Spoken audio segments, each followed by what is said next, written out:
Let's make brownie with me. So brownie make করার জন্য এখানে ফার্স্টে একটা বোলের মধ্যে আমি নিয়ে নিয়েছিলাম কিছুটা চিনি অ্যান্ড দেন তার ভিতরে আমি অ্যাড করেছি হচ্ছে অয়েল। অয়েলটা কম পরিমাণে নিতে হবে, কারণ এরপরে হচ্ছে আমি এর ভিতরে বাটার অ্যাড করব।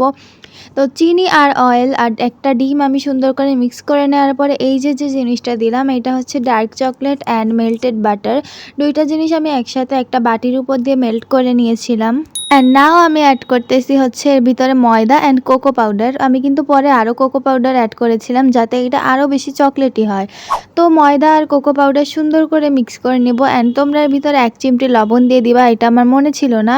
তো দেখো এইরকম একটা ব্যাটার হয়েছে, দেখতে অনেক বেশি স্মুথ লাগতেছে, পুরোপুরি চিনিটা মেল্ট হয়ে গেছে। এরপরে 1 চিমটির ভিতর দিব হচ্ছে আমরা বেকিং পাউডার। আমি কোনো ভিডিওতে দেখি যে বেকিং পাউডার দেয়, আবার অনেকগুলোতে দেয় না। সো আমি অনেক বেশি কনফিউজ ছিলাম। দেন আমি একটুখানি দিয়েই দিলাম, যা হবে হবে। দেন আমরা এর ভিতরে বললাম যে আরও অনেকখানি কোকো পাউডার দিব, কারণ এটা আমি চকলেটই বানাবো।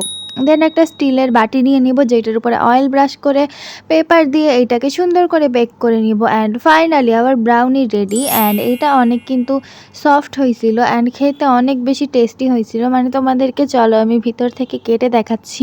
অ্যান্ড এটা কাটতে সিরিয়াসলি আমার অনেক বেশি মজা লাগতেছিল। এই দেখো ভিতরে কত বেশি সুন্দর হয়েছে অ্যান্ড যেটা বললাম অনেক বেশি চকলেটি হয়েছে অ্যান্ড অনেক বেশি ইয়াম্মি হয়েছে। এটা দিয়ে কিন্তু পরে আমি একটা কাপকেকও বানাইছিলাম। এখন এইটাকে আমি কিউব কিউব করে কেটে নিয়েছি অ্যান্ড ফাইনালি আমার ব্রাউনি ইজ রেডি। তোমরা চাইলে এটা অবশ্যই একবার ট্রাই করতে পারো। অনেক ইজি প্রসেস কিন্তু, বাট অনেক টেস্টি হয়। Thanks for watching, by.